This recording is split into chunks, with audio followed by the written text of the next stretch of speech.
John Wilson's magic doesn't demand attention. It doesn't beg to be noticed. It just happens. Clean, inevitable, like watching a master chef in their element. No wasted motion, no excess, just pure craft at work. His work is precise but not stiff.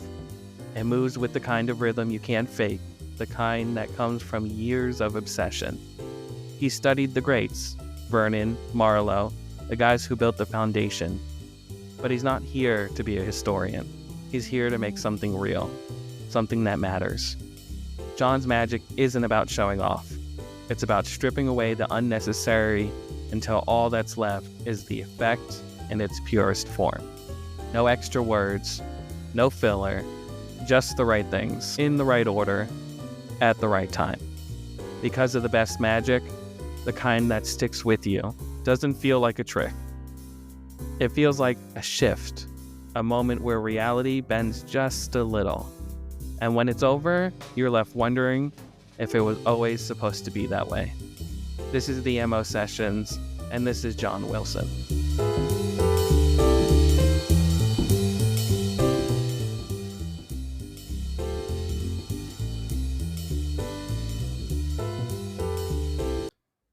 So I guess the question is, do you mean specifically like conjuring or just magic in general? Pieces of wonder that made you go deeper into the rabbit hole that said, where does this take me?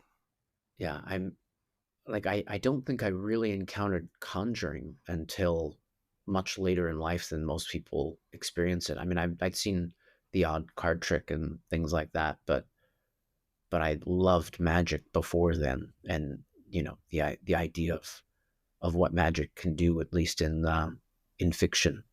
So I was well in love with it before I'd seen an Elmsley count or anything like that. I mean, I distinctly remember seeing a David Blaine special, and then that prompting me to go on the hunt for specifically books of card tricks and things like that, and then finding a magic shop in Dallas, Magic Land, and really falling into all of that at that point. Yeah. Mm-hmm. When you were starting to find the pieces for conjuring and seeing things of wonder, what do you feel like there was something that evolved your magic or your thought on magic from the beginning to where it is now? Was there a shift in how it changed on what you believe in that? I think there were, a lot of little shifts, but starting with David Blaine and this magic that's happening out in the world, that people are believing what's going on, Right. like that definitely had the right flavor to me. Like I wasn't in for boxes and dancing girls and like stage illusions in that way. Right. But what that can be, that more organic, everyday kind of magic, like that evolved over time, because I'm just learning how to be good at any kind of magic takes a long time. Like I really think everybody needs to, if you want to get good, not everyone wants to get good. Some people just want to collect effects and secrets and things like that. But if you want to get good, I think doing the same routines for a long time for a bunch of different people is the only way to kind of really get solid chops. Like if you do the ambitious card, you should be doing it for 1,000 different people. Right. Not the same people doing different tricks all the time. Like you do this one trick, and in learning this one trick in that way, you learn how to interact with people in general. And just getting to that point where I was a competent conjurer took a long time, but I knew I wanted this other thing, this organic, like that real feeling. But I knew I didn't quite have that when I was twisting the aces or whatever, right? Like that, I didn't know how to get to the material that I wanted to do. And that part just came slowly over time, finding different writers and performers that I connected with and seeing the results that different people got, especially Darren Brown, like seeing what he was doing. I'd read Absolute Magic, and like was like, wow, this, it sounds like he has the thing that I want. And this was right around the like early YouTube time. So I could Right. finally look and see, Mm-hmm. does he back up what he's saying that he's doing? Mm-hmm. And I saw his early shows and was like, oh, yeah, okay, he does. Right. How do I do that? I still don't know because I didn't know how most of his stuff worked. Right. Right. Um, but just knowing that someone else had gone to this place first and that they Mm-hmm. weren't just saying that they had was very helpful. Like, it's one thing to know this is my dream of what I want to do or how I want to be in the world, Right. but to see someone else who's actually doing that thing, even if you don't know how they're doing it, Mm-hmm. is like, okay, there's Yeah. either I'm being completely, Yeah. gaslighted and that's not possible, but it just looks like it is, or this person is getting the results that I want to get and they're somehow more attainable now. Yeah. Do you feel like, well, I'll preface this one by saying I really enjoyed seeing your work. I've attended Way of the Wizards. I've done everything I can. I have the books, and just fully dialed in. Do you feel like modern conjuring today is missing some of the mystery that it previously had? And do you think that there's a way, well, I guess we can see that performers can bring back some of that old mystery to it because you and Piers and Jared, who we'll dive into later, but are bringing back real conjuring, real magic. Hmm. Do you think there's something missing from some performers today? I mean, I think there have always been some performers who are treating the art more seriously or treating it with more mystery.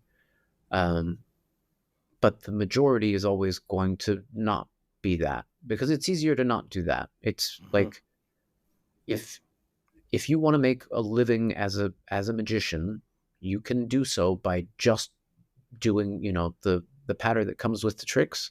Mm-hmm. You can pack up your pockets and, get Mm-hmm. stuff that packs flat and plays big, and you'll do great. Like, Mm-hmm. you'll learn how to be an entertaining performer, and and that'll be wonderful. But if the goal is self-expression, or if the goal is to empower other people, or something else, something more personal, then you at least need to be able to play at these different speeds, right? To be able to do something funny, but then do something serious. Mm-hmm. And that's just how, some of the best dramatic performances in movies and things like that are from comedians who, Right. from this one context where they just give one particular emotional Right. response, but then you see them in something that breaks your heart.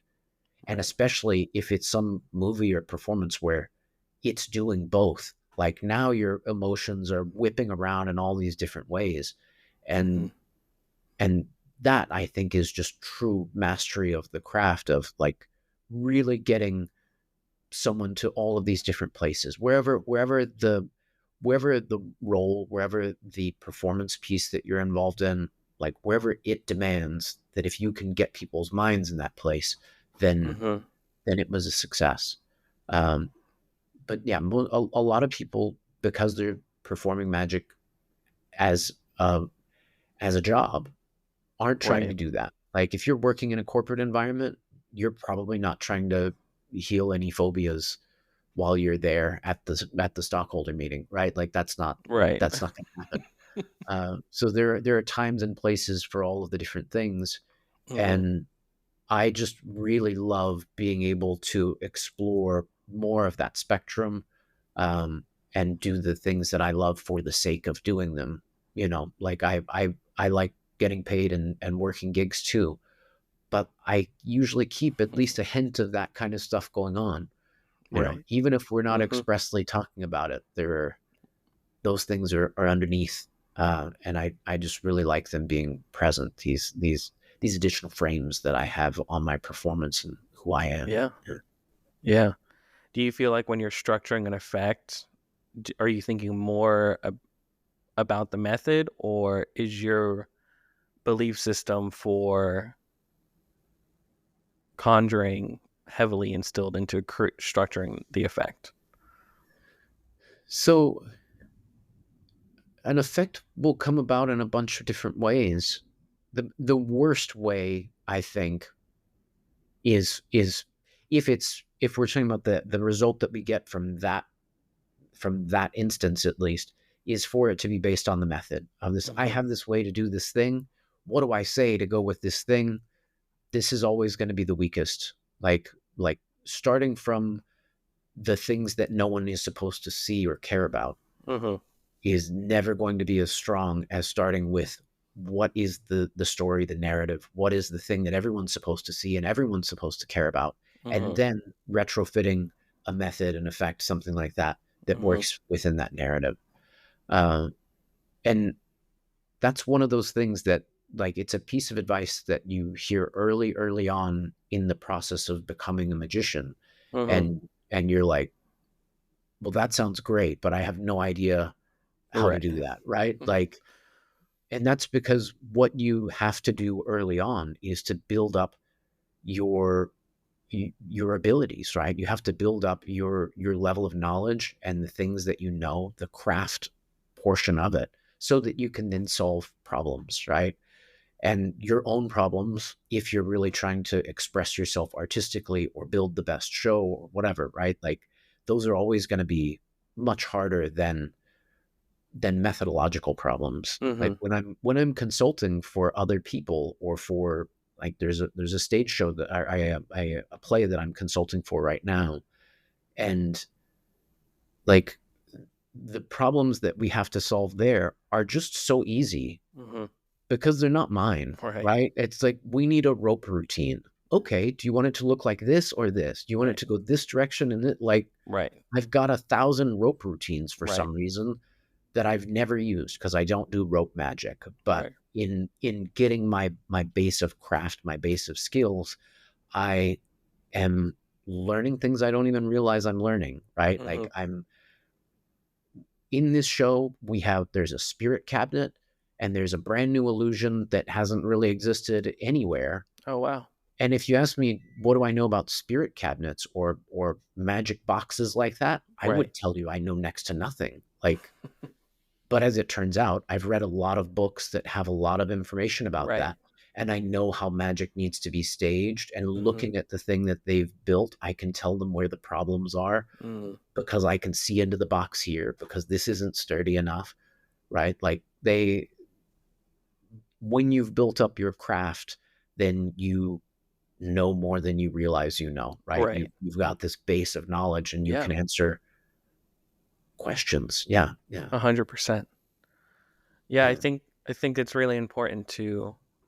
I think for me personally, it's part of my frustration with some magicians I encounter, and I'm having conversations, and then we're not on here, but in a session, and then we're going down all this stuff, and that's just they can't keep up because they're not well read, or they don't have the resources to have the depth. And the interesting thing about it is that, like you said, it takes us so many other places than just performing in front of people. Mhm. We can take it and consult on things. And what I'm realizing is a lot of the magicians, conjurers, wizards who are taking the craft seriously, they do still perform, but they're being real conjurers in the real world in terms of going and, like, you're consulting for a play. I'm sure they're kind of like, wow, we have a magician coming and he's going to help us, and they kind of get nervous about it, like, what can he do, what, and you're here to help them build out the effects in the show and that sort of thing, because you've built up the craft, you know what you're talking about, and you have that knowledge.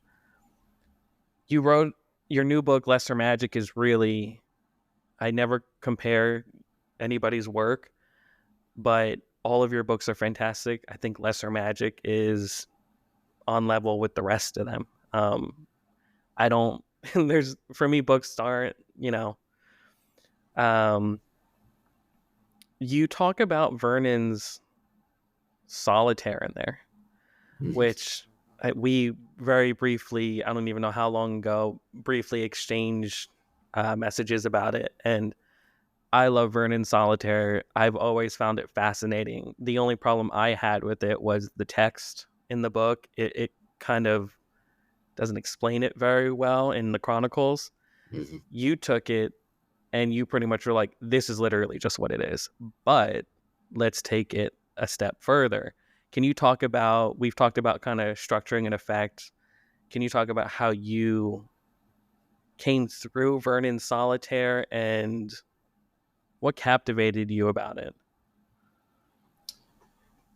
So it's just one of those weird things. Like it's I hadn't even, or I didn't remember reading it Mm-hmm. in the Vernon book. Like, but I saw Jared doing it, and Jared assumes that, like we all do. You assume everybody has read all the same stuff that you do, and that they remember all the stuff. Like, oh yeah, this is Vernon Solitaire. It's like, what? Like, what the hell are you doing? Like, he's just doing it to kill time. Um, and the fact that it works like a mathematical card trick, but it is a solitaire game that you can play for yourself. And that kind of makes it a magic trick that you're performing for yourself anyways. Uh, like that just captured me as a thing to do, because you end up, if you've done the same false shuffle, you know, every time you've picked up the deck of cards for the last 20 years, eventually you just stop practicing. Like Mm-hmm. you, I should say there are people who do just practice at the same level throughout, but because I know my zero shuffle will look like my zero shuffle, Mm-hmm. like I don't have to think about it that much. Right. So anything new to do with the deck of cards in my hand is like, is will intrigue me. It's like, this feels different, this feels fun, and it doesn't feel like practicing other tricks because I have a lot to do with my head. And so giving myself something else to do, or another experiment to run while this other thing is going, is really interesting to me. Like, the essentially what I'm doing is trying to let my unconscious answer a question Mm-hmm. that my conscious mind will know half of the answer to, right? Like, Yeah. uh it's just fun. Yeah, it's Yeah. very rare to find a trick that you can do to trick yourself, I know. but that's mostly what I would use that for. um yeah, it's Yeah. not the kind of thing that you would do in a formal show, more than likely, unless you're Michael Weber, who has, of course, crazy uses for that principle. Right. uh which is like, oh, of course you do. Of Right. course you're such an uber genius Right. that you found ways to make it practical. Right. Um, but Incredible.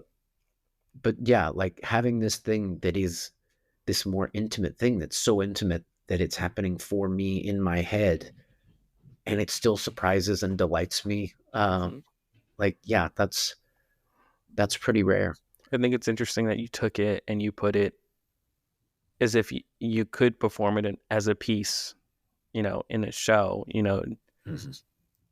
yeah, the way it's written, the way it's done, and the bonus on there. I don't want to, but I really sat there and I was like, it's such a simple thing that the power level of it is just through the roof. It's one of those things. It definitely has the John Wilson effect to it for sure. It's That's one of good. those things where I'm like, it's real magic. I mean, it is. Mhm. It's fascinating.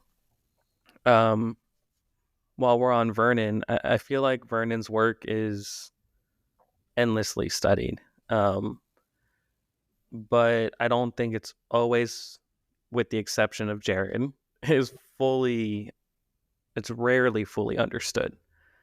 What's something that you feel magicians overlook about Vernon and his work? Well, I don't think, like, until I had a better understanding of what Vernon's contributions were, I would have told you I wasn't really that into most of his stuff, right? Because if it's um, further lost inner secrets and stuff like that, right? Mm-hmm. These things are not most of the things in there are not things that Vernon was performing professionally when he was performing professionally. Like these are intrigue moves, and they're novelties, but not necessarily what he was actually doing. So if you look at the routines that he was performing, they were the Chinese linking rings, the cups and balls, the ball and cone, right? When he's doing these various acts, um, like there are a few key routines, and it's not dozens and dozens and dozens of things. It's Right. it's primarily the classics, and it's his approach to those classics that makes them really wonderful. Um, yeah, I mean, if it weren't for having met Bob White and for meeting Jared, I don't know if I would have grown to appreciate Vernon's contributions in the same way, because Mm. I see the bulk of the material are these novelties, these things that he's showing to people at the Magic Castle because he thought this is a Right. fun idea, right? But it's Mm-hmm. not him performing.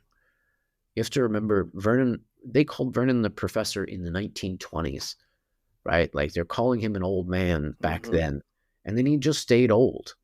He was old for so much of the 20th century that people forgot that he was a professional performer. Like Right. people try and say, "Oh, well, he was an amateur." It's like, you mean when he was 80? Are you talking about when he was in his 70s? Right. It's like, yes, he cut silhouettes, and yes, he did these other things as well, but he was on stage at Radio City Music Hall. Like, Right. doesn't matter that the show didn't work and that he wasn't there for a long time. Right. He was there. That Right. wasn't his first show, you know? Mm-hmm. Um, and it's like that happened so long ago that I think people forget, and almost all of the literature is about that kind of stuff, the stuff that he's playing around with when he's 60 and 70 years old, because here's a fun little card trick.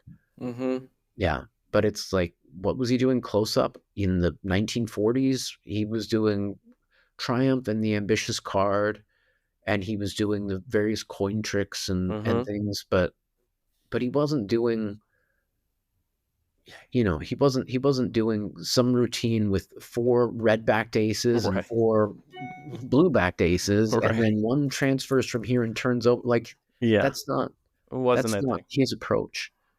Um, and so much of that approach of naturalness is stuff that you really don't see applied because people don't know how to apply it, because you just don't see that level of skill on display, because you Mm-hmm. can't, right? When it's happening, it just looks like an ordinary thing.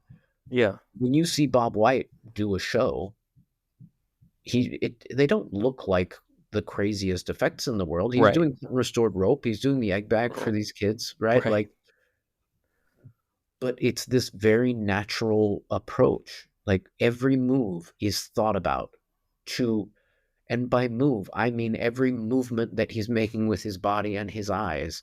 All of that is thought out to an extent that I've never seen from anyone not in that Vernon school of thinking. Right. Um, yeah, like you just don't see an approach like that. And often when people hear about an approach like that, they think it's not that interesting, Mm. right? Because they think they want novelty. They want the intricate mechanical solution.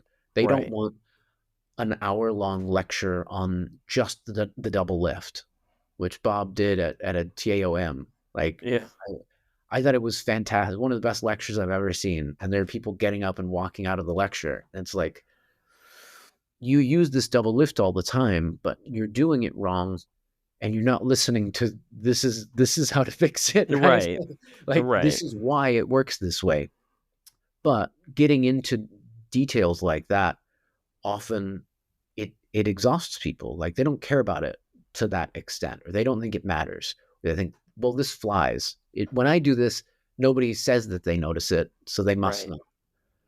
know. And it's like, well, maybe somebody did, Mm-hmm. maybe, what if I can still see it? Even though I Yeah. know what a double lift is, should I Right. look at it and be like, that's a double turnover?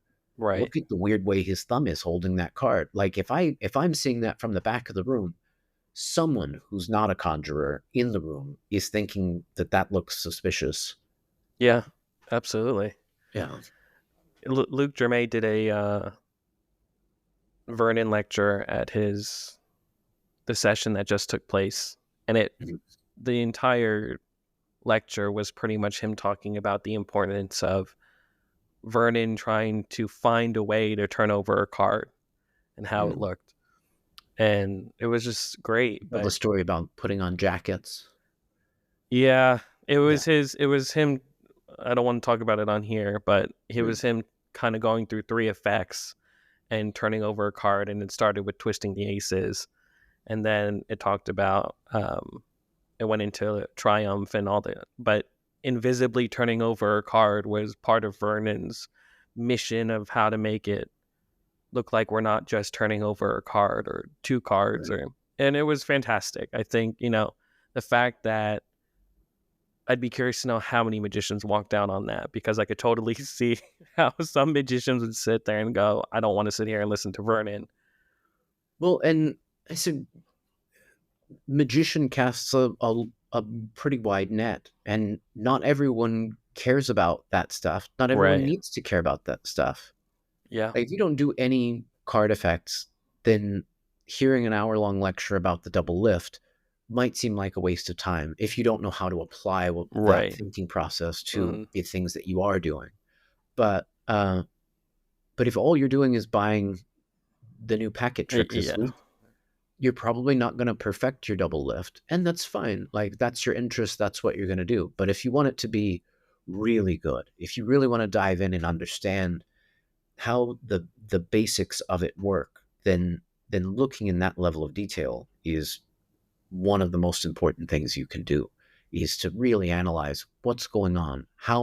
What am I doing to get the effect that I'm getting when the effect is really big? What am I doing wrong when the effect that I'm getting isn't hitting the right way? Like, what Mm-hmm. else could I be noticing to make this experience more powerful for the people that I'm performing for? Uh, and and it doesn't seem like it's where your thumb goes. It doesn't seem like it's how do I hold my shoulders when I'm doing this thing. But all of those things factor in. They're all very, very important. And especially for me, as someone who's spent a lot of time looking at conjuring and seeing people do moves, when I can't tell when the moves are happening, it's one of the most beautiful things in the world. I don't mean if I don't know what moves are happening. I mean when I can't tell when they're happening or that they're happening. Like when the presence of some other action is completely gone, then this is to me a very high level of achievement. Yeah. Magic to me includes kind of all forms of divination. Uh, if by mysticism we mean, like, Aleister Crowley defined magic as trying to, one of his definitions as magic as trying to commune with higher forces, and mysticism is trying to become some higher force, right? If that's what we mean by mysticism, then I'll take it. Um, but I'm usually not talking about anything that I don't think is real physical reality, because I always think that's much more interesting.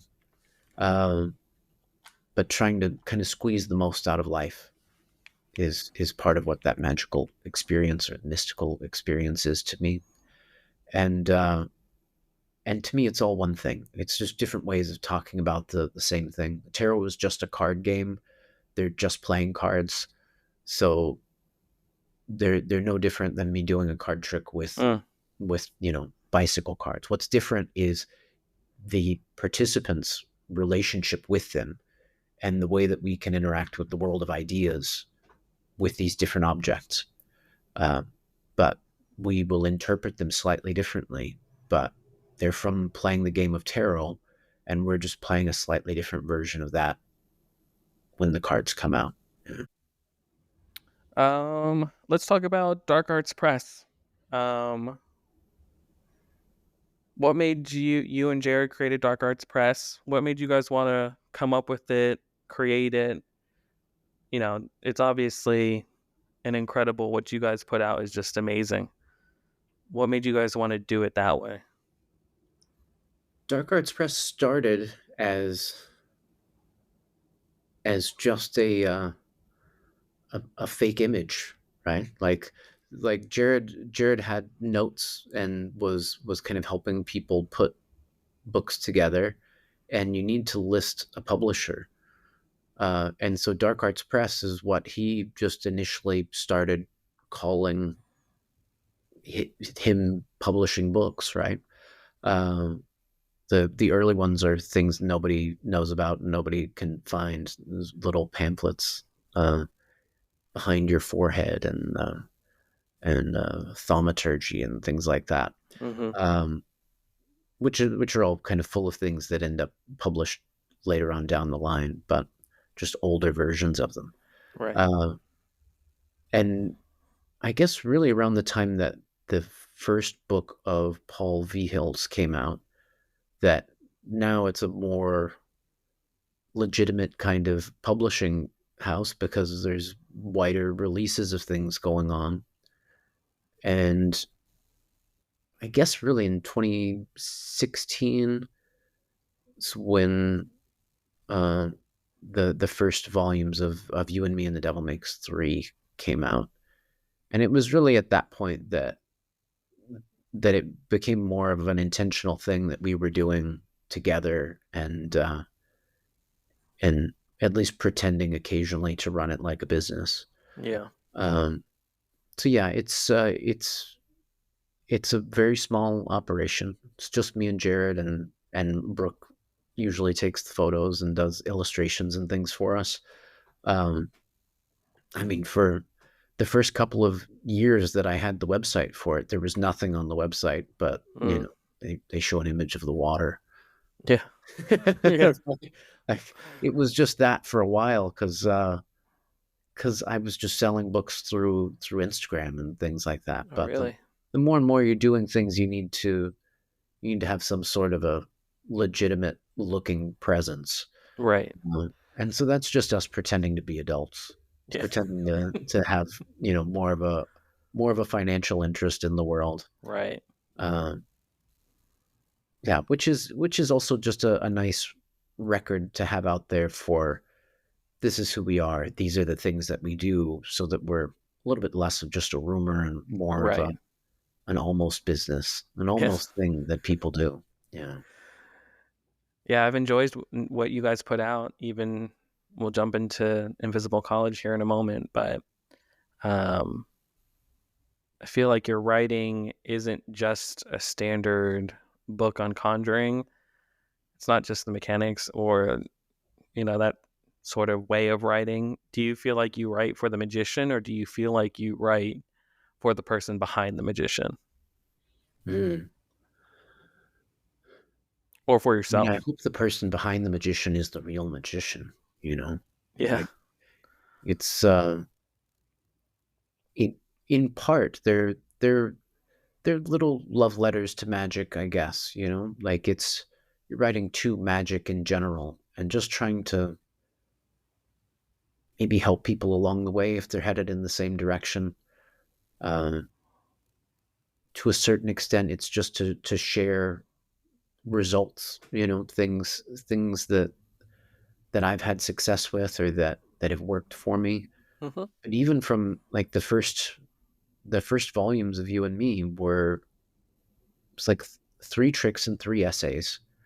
It's like there was this very clear balance between like, yes, these are some interesting things you can do, but these words are probably more important, or at the very least are, I think, equally important to a strong magical effect. Hmm.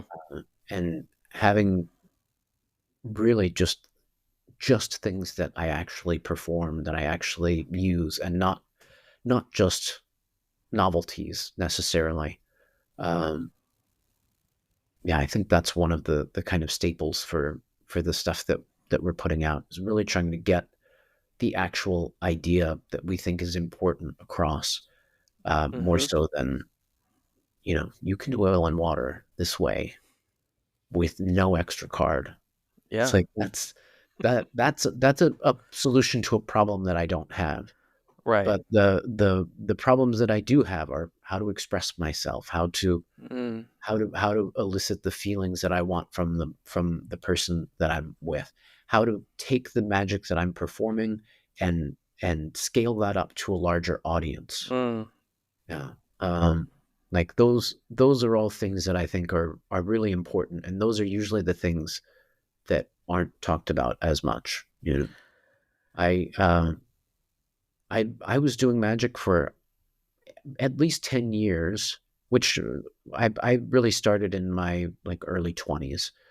So in my late 20s, we'll say, I I didn't know why I was so bad in front of a bigger crowd because I was great with, you know, a small Mm-hmm. group or whatever.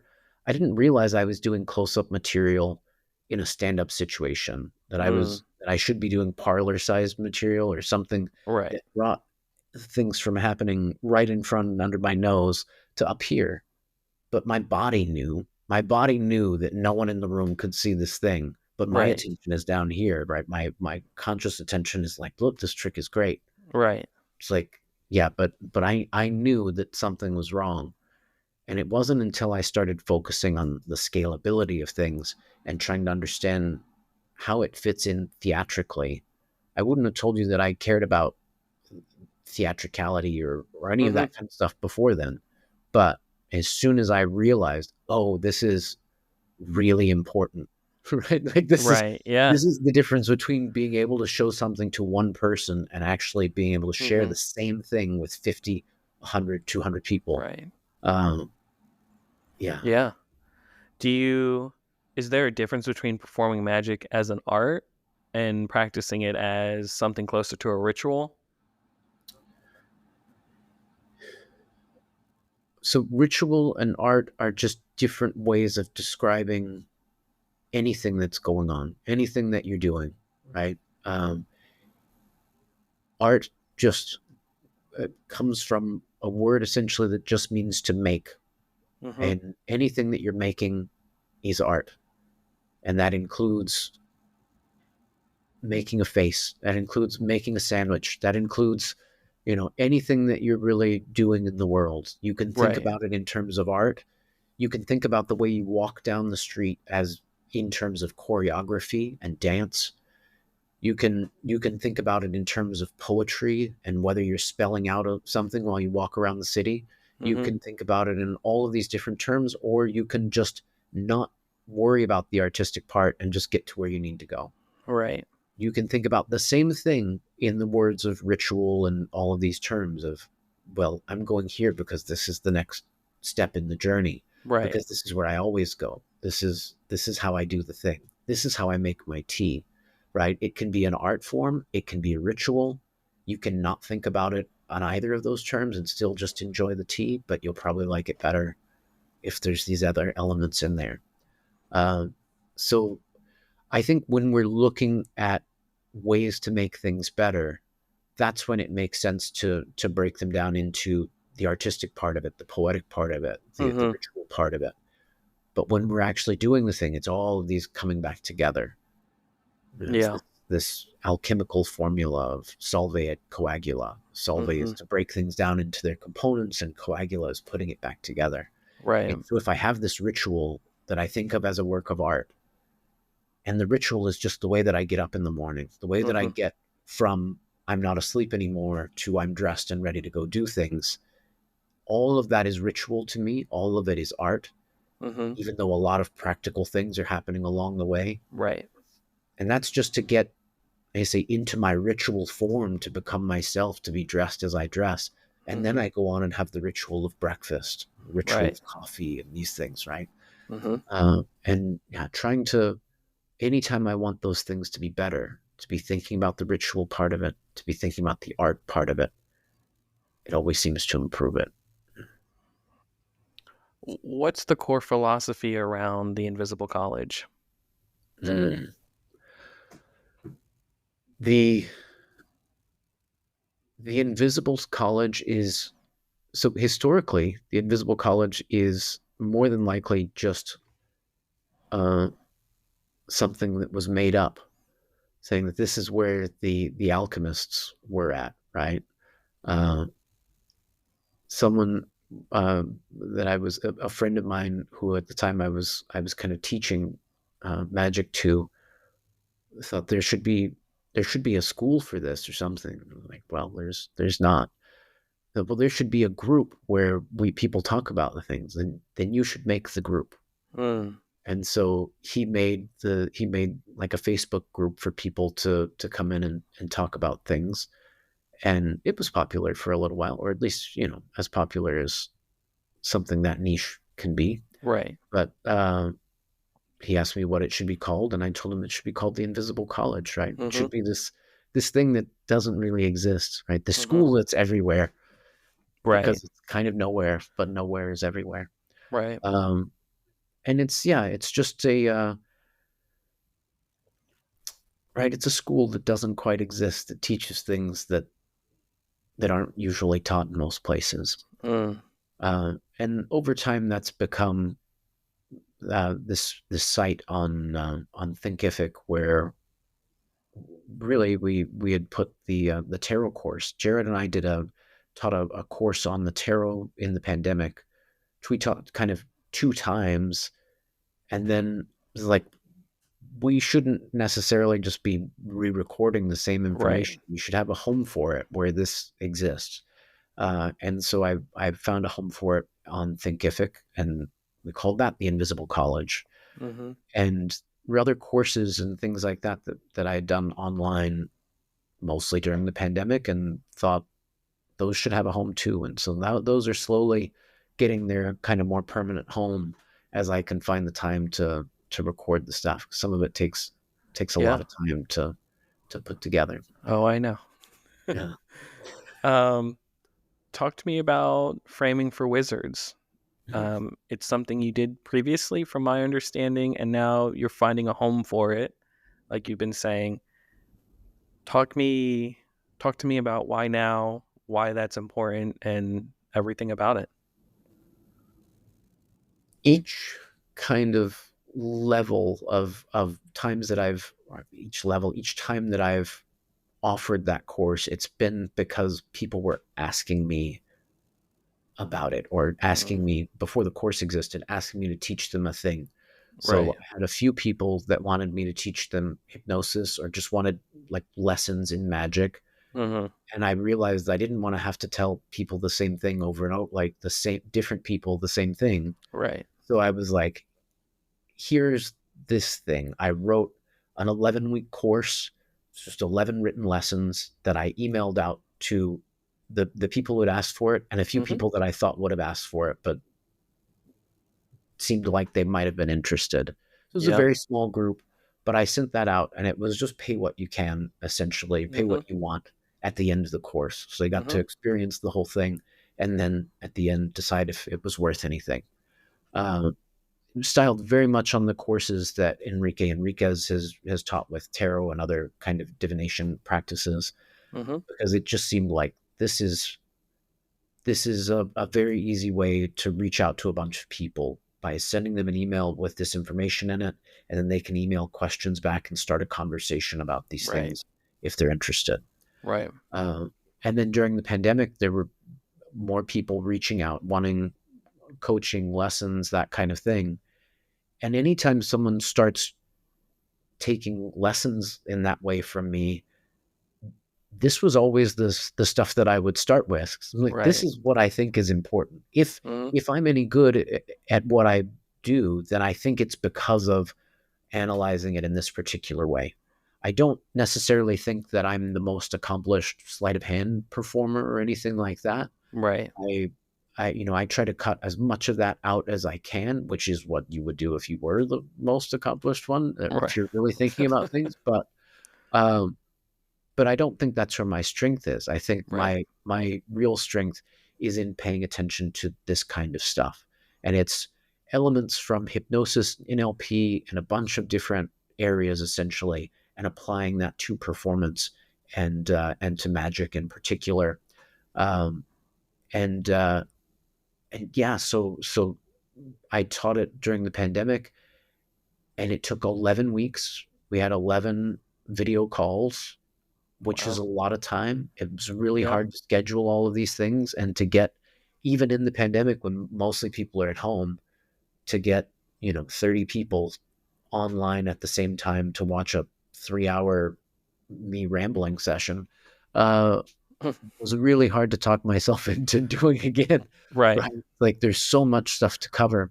But now that the Invisible College is there, I can record it differently. So I can Mm-hmm. record it in smaller snippets so people can pay attention to it in smaller snippets. Right. Much easier to watch a 5 or 10 minute video than it is Mm-hmm. to watch a 2 hour lecture. And if Right. you wanted to refer back to something, I think it's much easier to go find the thing that's labeled that and listen to the 3 minutes rather than Yeah. find it in a 2 hour replay.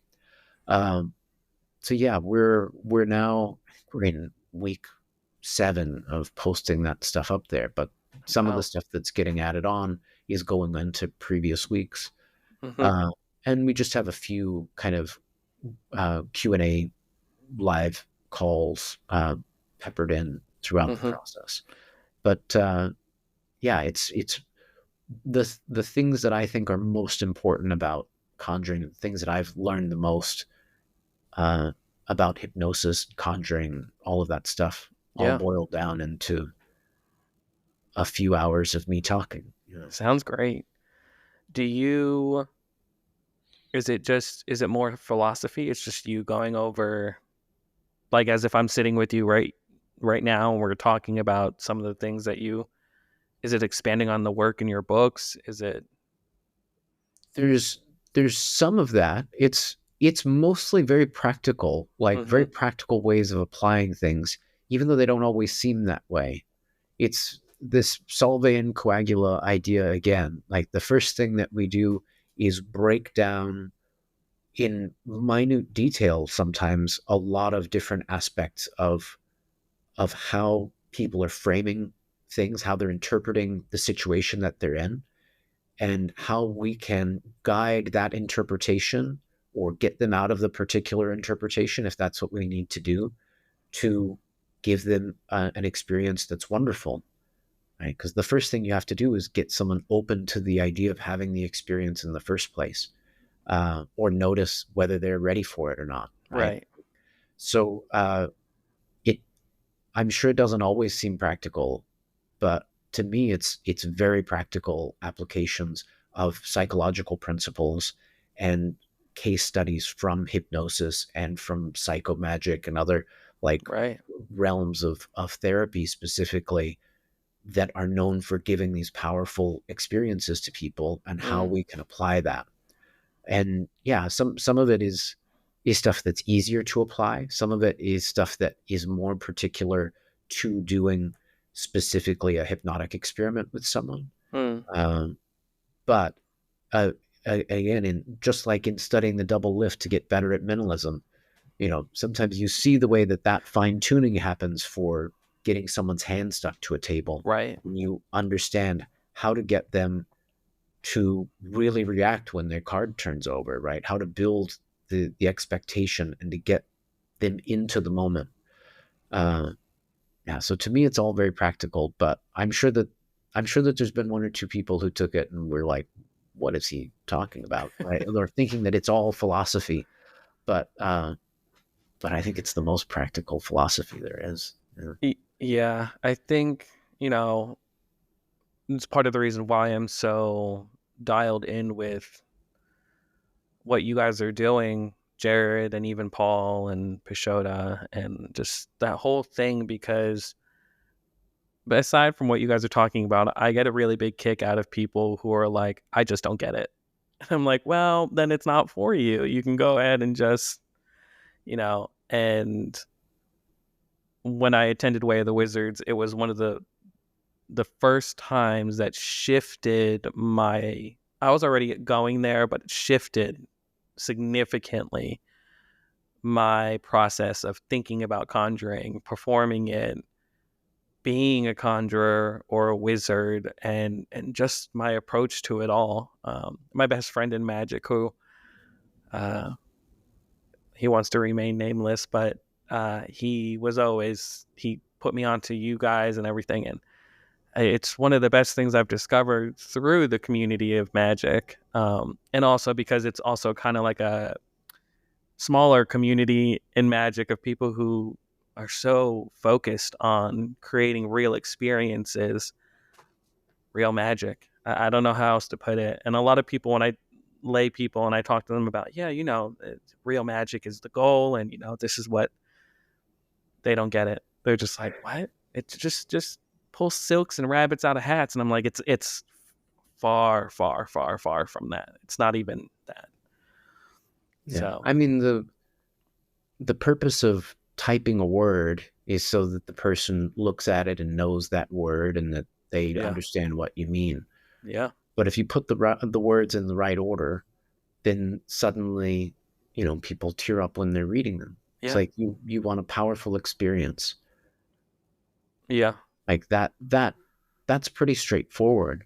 And if you play with how powerful the magical experience can be, you can play with Mm-hmm. how powerful the surprise can be and how organic Mm-hmm. that can feel. And that's really what David Blaine was doing in those Right. early specials, especially, but still does, like this Yeah. visceral reaction to the Yeah. physical thing that's happening and not worry about giving them any kind of interpretation to it. Mm-hmm. My aunt, who's very religious, but she saw David Blaine and she thought he made a pact with the devil. Yeah. Like Yep. she still does to this day, I'm sure. You Yeah. know, uh, like that's not the same effect that people are getting all the time. Right. And when my conjuring was getting, at least with the occasional thing that I did, to that level of, in that neighborhood of people really freaking out with the thing, then I feel like you've touched this power and you've seen, okay, this is what this can do. Now what? Mm-hmm. Yeah. Because Exactly. to me, just going for that now just seemed cheap, right? Yeah. Like, it's like, yes, I can make them freak out. Why do I want them to freak out like that? Right. Why did I love that she screamed and ran across the room? Right. Right? Like, Yeah. I, what do I do with that? Now I have this access to this power. What do I do with it? And I was coming to the same conclusions that Darren Brown was coming to because he was getting those visceral reactions. And then he starts doing magic to change people's lives. Yeah. And it's like I knew that was the direction somehow. But again, Mm-hmm. it's that new problem of now I'm an adequate conjurer, Right. but now I don't know how to do this, how to find effects that do this thing, but also do this new thing. Yeah. He's generating a zombie apocalypse and all of, I can't quite do that, but I can access some of those same feelings and figuring out the ways to make that happen. Yeah. Absolutely. What makes your creative partnership with Jared work? What do you think it is about that? I mean, we're just friends, Yeah. we just love hanging out, and we share a lot more than just magic in common. Like it's one thing to both be into magic, but to also have the kind of subgenre interest of gambling routines and that stuff is Mm. another way to connect that's not quite performing. But we both love books and fiction and have huge libraries full of crazy old books that no one else has ever read. Yeah. But we like a lot of the same movies and things. Like they're just a bunch of different connection points. Uh, and Yeah, it's just a friendship that has meant so much to me over the years. Um, yeah, I mean, we had connected a little bit earlier on, and then found out that he had just moved into an apartment in walking distance from where I was living at the Oh time, wow.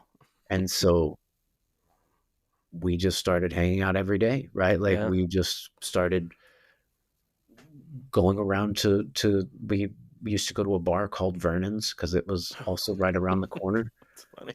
Uh, and yeah, would just hang out and talk about magic and come up with crazy ideas, uh, and then figure out ways to use some of them. Yeah. Yeah. I think it's interesting at some point with a friendship when you're able to find a friendship like that outside of magic. I think there comes a point where you guys are hanging out or, whatever, and then you go, oh, and we like magic, we both have that common interest of magic, and now it's like Mhm. it makes it more special. I think that being able to bounce off of each other, I'm sure in the working process is also really interesting. Are there certain ways that you guys kind of push each other or challenge each other, or not really because you just want it to be organic? I mean, if one of us has a new idea or something and we're hanging out, that'll probably come up. But most of what we talk about is everything else in life. Yeah. Like we don't really. Early on we would get together to session, right? Mm-hmm. You're sessioning because you don't know what else you have in common with the person. So all you Right. have to talk about is a deck of cards or whatever. Right. But we would do that enough that we knew more about each other, and Mm-hmm. we agreed politically about a lot of things, and we liked some of the same novels, and I'd read things that he hadn't heard of and he'd read things that I hadn't heard of. And yeah, we were our interests intersected a lot. And the times that things were being performed more often were times when other people were around. Yeah. Like, we used to have dinner kind of religiously on Sunday nights. Not a religious dinner, but we had it as a Mm-hmm. ritual, we'll Yeah. say, Yeah. Yeah. uh, to watch Game of Thrones or whatever other Nice. show we were watching at the time. Yeah. And different people would show up. And if other people were there, then they would get a little magic show, right? Right. Because we've got things to think about and to play with or whatever. And they're in this house full of tricks and things. Yeah. So that just ends up happening. Um, but usually it would devolve into us watching a show or us watching Chan Canasta videos or something, like Yeah. we might watch old magic stuff, Mm-hmm. but it's not like we would sit around sessioning that much because Right. there's really not that much to say about it. Right. There is and there isn't. But when you've both read hundreds of books about magic, Yeah. like, It. Yeah. yeah, like as problems arise, then you solve them, right? Right. You have an idea, the thing comes together in 30 minutes or something, and then you go watch Game of Thrones, right? And then you have dinner and you talk about the weather, Yeah. like. Yeah. Absolutely. Where do you think magic is going to be in the future? Where do you think it's heading? I think we're in a really, without diving too much, and you're welcome to, but not to dive too much into the magic politics, I think it's in a very interesting space right now in the magic cosmos a little bit. Hmm. It's You mean like magic politics or the broader like political realm? Great question. um yeah, Like I mean like just overall magic.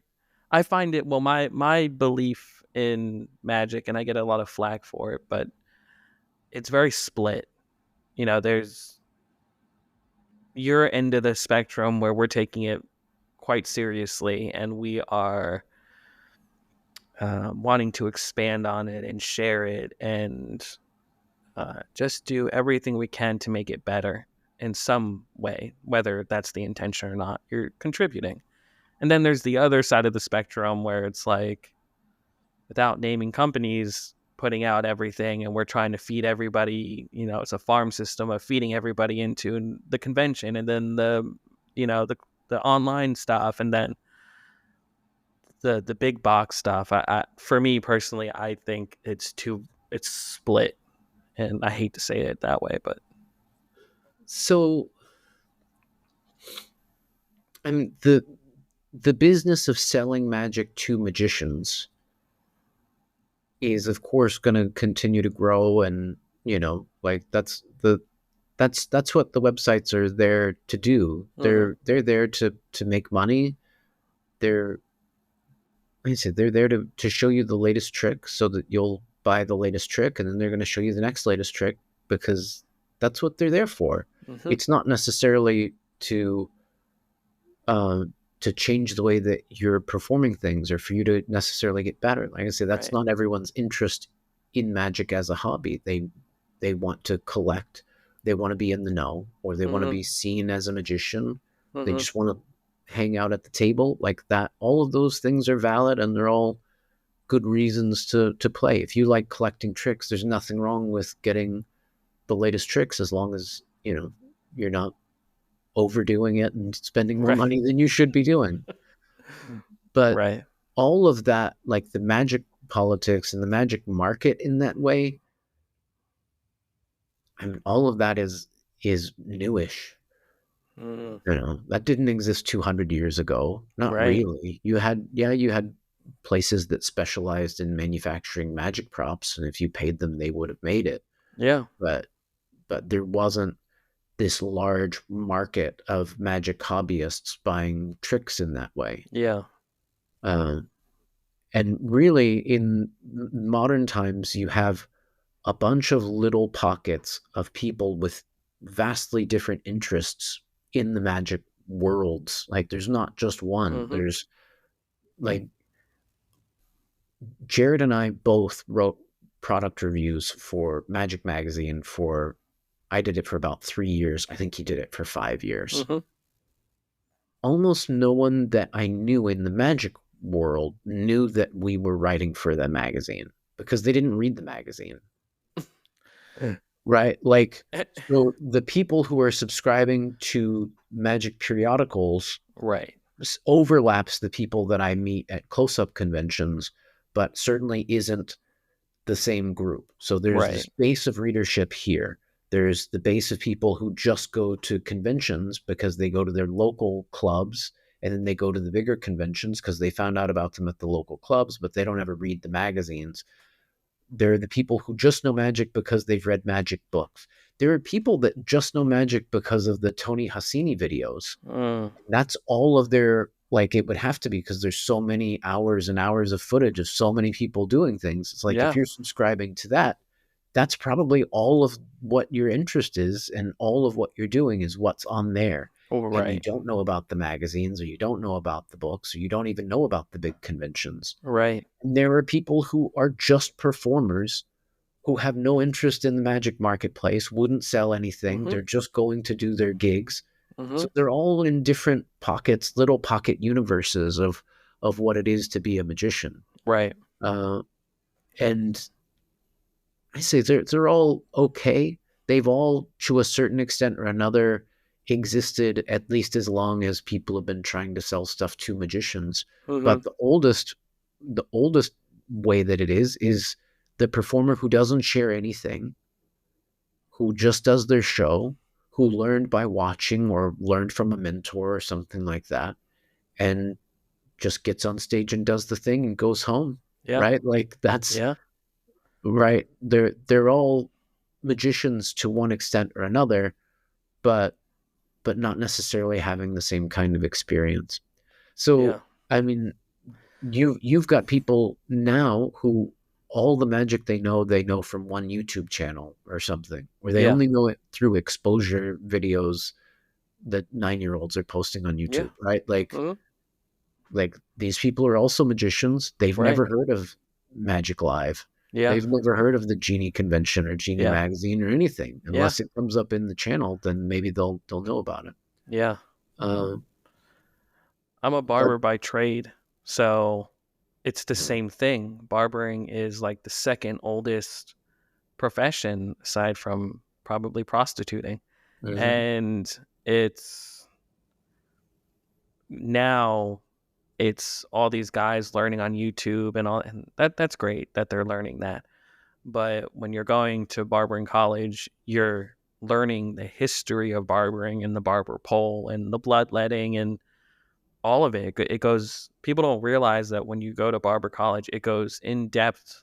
It's a full course on the history of barbering, how it's changed, through the 40s, 50s, 60s, just a whole thing of history. And then you come to learning how to cut hair and it doesn't match up with the history, right? Mhm. So it's really interesting to be in a profession aside from magic where it is really old and it's not being taught correctly, and being on another side of the spectrum of trying to make a difference in that industry of almost going back to the way that makes sense, that Mhm. can bring an art forward, because it is an art. I've been around a lot of barbers that do cut in what we call a traditional way. We can cut any sort of style that you want, hairstyle, haircut, and then style it a certain way.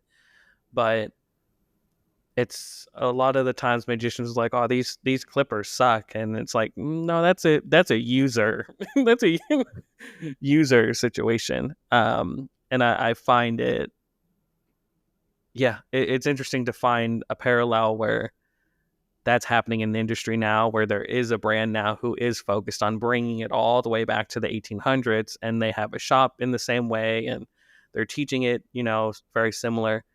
And the quality of those haircuts is significantly better than what Great Clips or Fantastic Sam's, or because we're taking the time to explain this is the right way to achieve this haircut.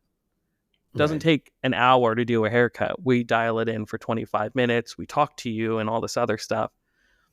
So that's kind of how I see part of the magic world. I think it's kind of not reversing, but I think it's going back to, there's a group of magicians that go back to the way it just makes sense to do it this way, because I don't know.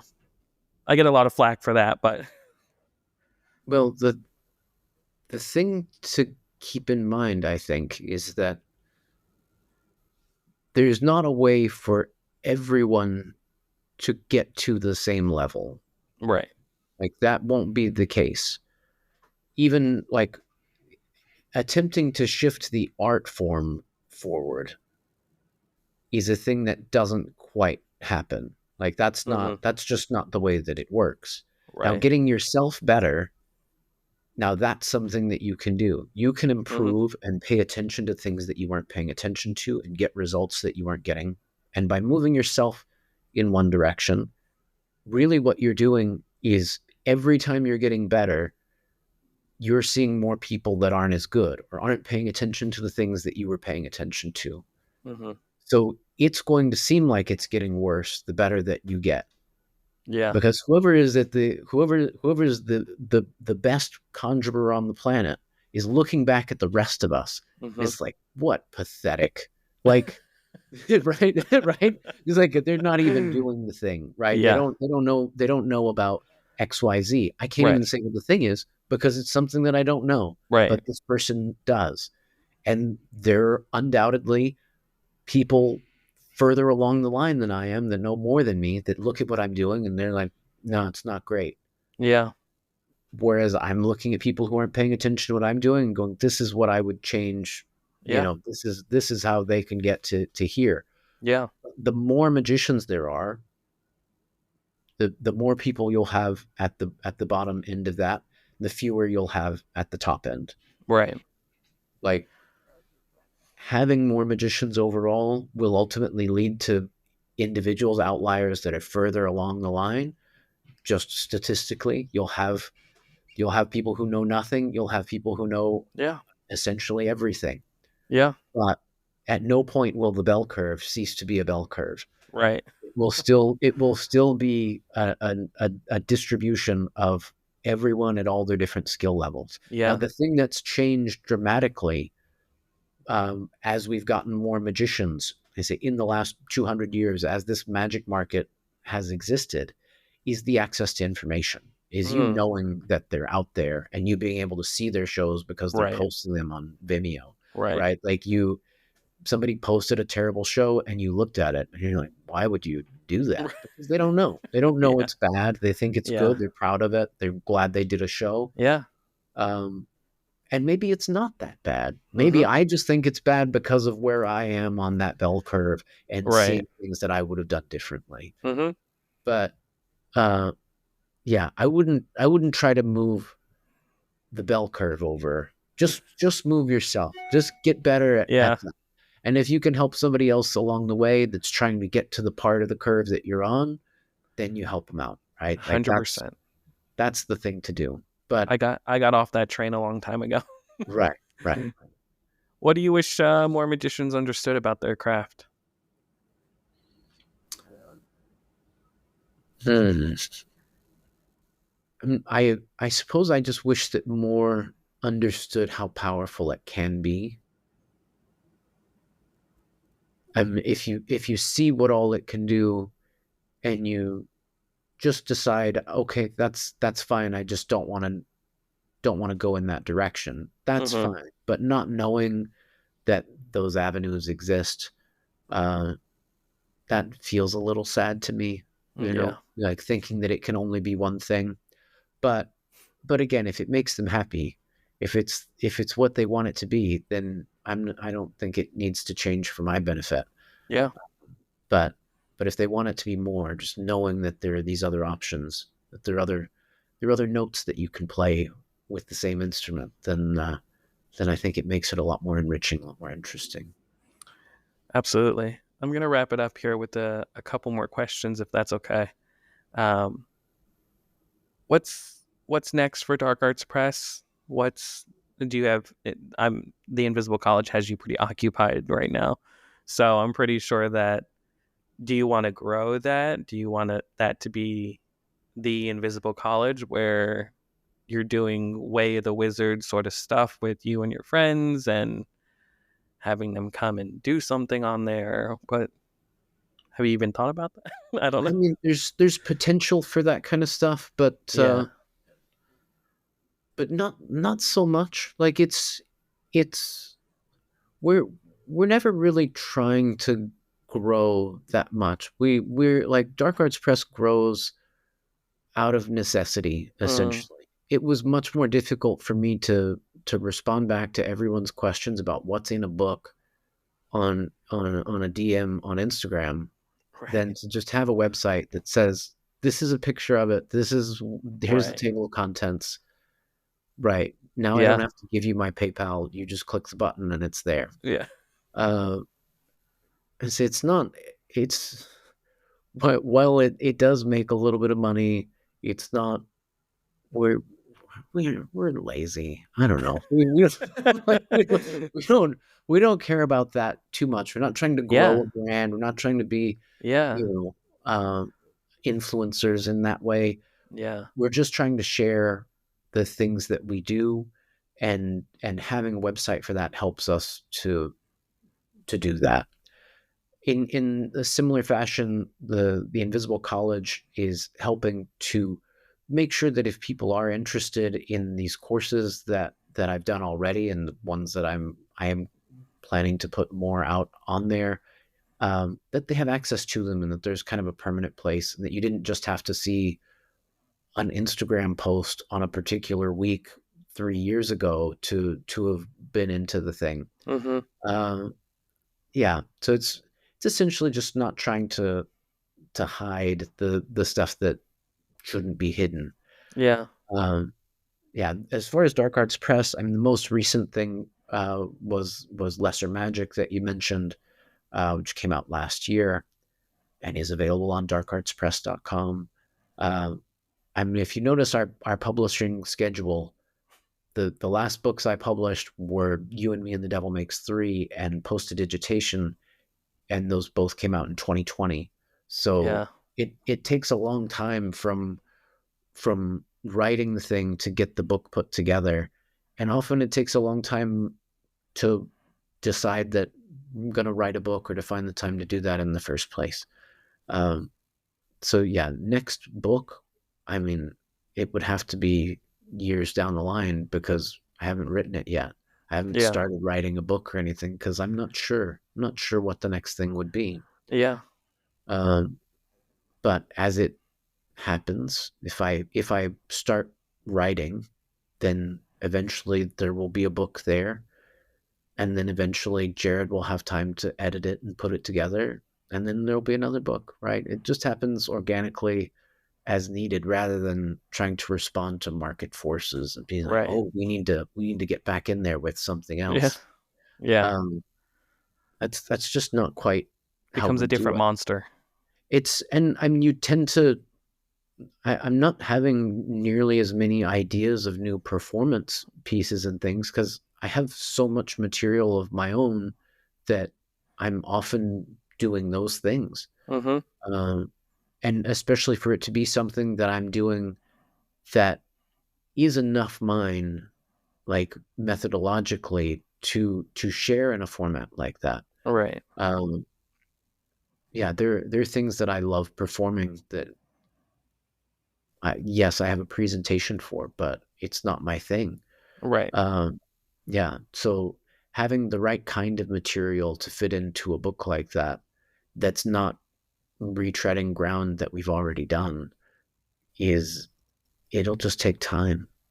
Yeah. It's like when I think it's in the afternoon interviews, the book about Marcel Duchamp.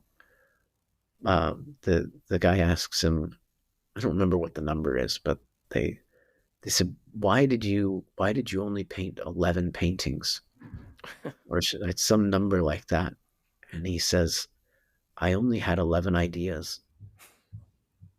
You know, it's like like What? There's nothing more, nothing whoa, less. whoa, right? And Yeah. this is somebody who Yeah. was offered a good amount of money to just live his life and give one painting a year to a rich family. Yeah. And it's like, no, I did that already. Yeah. You know, it's like, Yeah. yeah. hundred Not percent. not to say that I'm anywhere on the level of Marcel Duchamp, but it's the same idea of like I'm not gonna create magic effects for the purpose of publishing them. But the things that we have out there, uh, trying to keep those accessible and keep those out there so that people hopefully will enjoy them and learn them and make use of them. Uh, Yeah. yeah, Do you ever think about your impact? I'm curious to know, do you ever think about your impact on what you're doing and what you're putting out there in terms of for other wizards? I Do you ever mean, just like, oh wow, like this is changing you always wizards hope and that it will. Like, yeah, if you write a thing, you want it to touch someone's heart, you know. And hearing back from people who the words have been meaningful for is very meaningful for me. Like it's something that I do love to hear, you know, that feedback. Um, but at the same time, I also know that, like you said, some people are reading it and they don't get it. yeah, Like it's not their thing.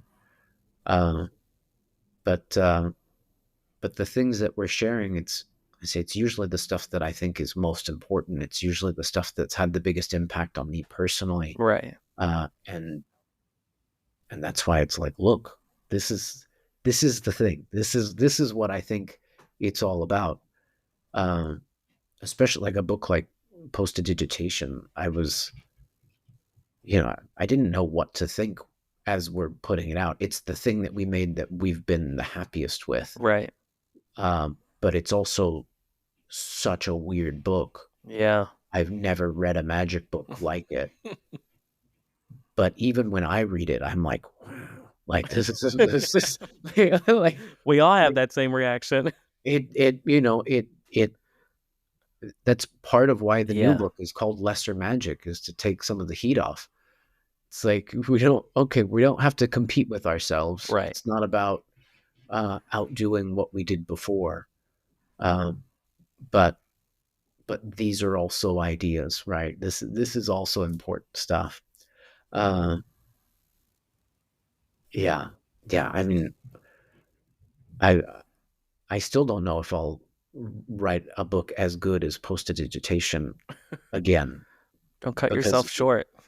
but it just happened organically, right? Yeah, It happened through automatic writing. It happened through ritual, yeah, through just having a writing ritual, and these words were just coming out. I wasn't planning them. That's just what happened, and I ended up with a bunch of essays. Yeah. And then I send all those essays over to Jared, and I'm like, here, right, Yeah. right. I don't know what this is, but I think it's a thing, and Right. this is what it's called, right? I Right. have a title for it, Let's put a but cover on it, it's back like, on it. should we publish this Right. or not?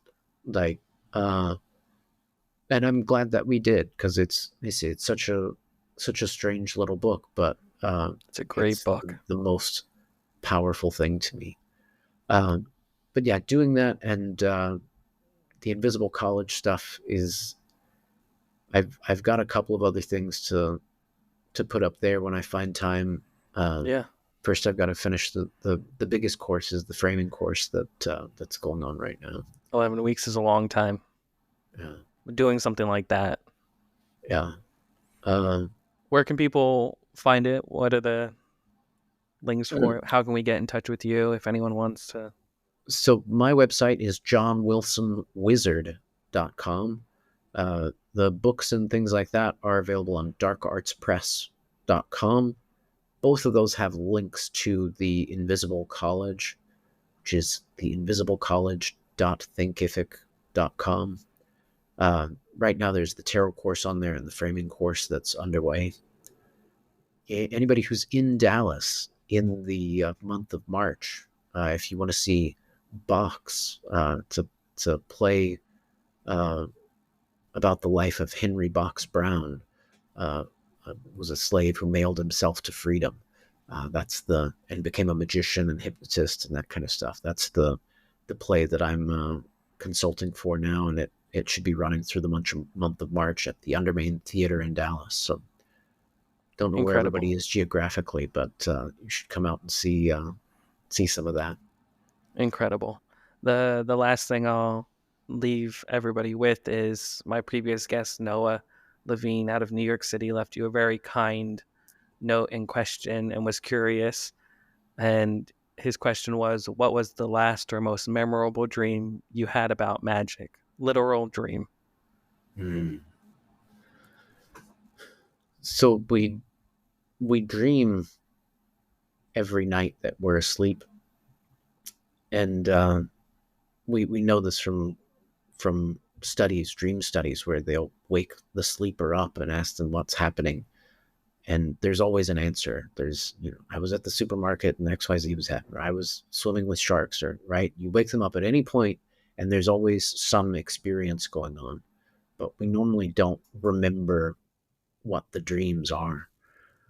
My wife Brooke, her one of her photo professors, Susan K. Grant, went through an extensive dream study where they woke her up and asked her what was going on, and then she took the images that were from the recordings of her saying, this is where I was in my dream, and incorporated that into her art, right? So these wonderful photographs of shadows that form crazy spooky figures and things. So I hope the most recent magic dream was one that I just forgot about from last night, right? I hope they're happening all the time. I guess all of them are magical in their ways, but yeah, I hope there was a very literal one last night. Incredible. Thank you so much for taking time today to speak with me. Of course. Yeah, thanks for having me.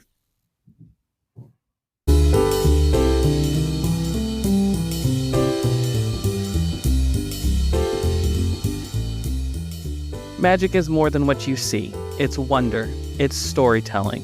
It's the art of making people believe, if only for a moment.